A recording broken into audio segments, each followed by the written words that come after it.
Merci, Monsieur le Président. Je tiens déjà à saluer le fait qu'il existe des plans stratégiques nationaux dans notre travail, puisque ces plans sont des facteurs de souplesse de la politique agricole commune. Ils vont permettre à chaque État de l'adapter à ses besoins, dans le respect, bien sûr, des grandes orientations communes. Certains ont dit que c'était une forme de renationalisation de la PAC. C'est peut-être excessif, mais ça comprend, à mon sens, une part de vérité. Donc ça, c'est le bon côté des choses.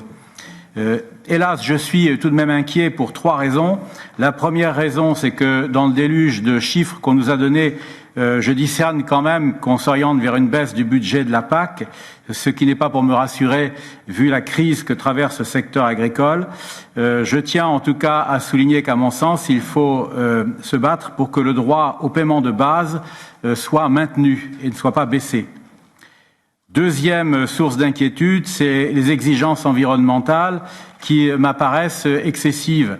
Moi, je suis pour la prise en compte de cette transition environnementale, mais il faut faire attention. Et je pense qu'on n'a pas réussi à se mettre suffisamment d'accord. Il va y avoir en plénière beaucoup d'amendements qui vont être déposés et on manque de visibilité sur le résultat que tout ça va donner.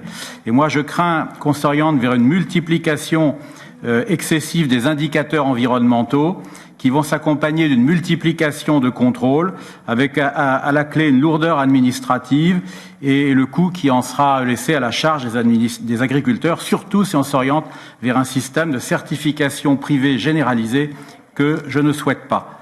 Et puis, troisième source d'inquiétude, c'est le libre-échange mondialisé qui continue tranquillement son cours, puisque pendant la pandémie, le 28 avril, l'Union européenne a signé un traité de libre-échange avec le Mexique, avec à la clé de l'importation de viande de bœuf qui va apporter une concurrence déloyale à nos producteurs.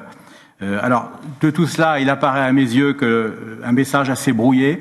On ne va pas réussir à rassurer nos agriculteurs et j'ai peur qu'ils aient le sentiment d'être traités comme la 5e roue du carrosse.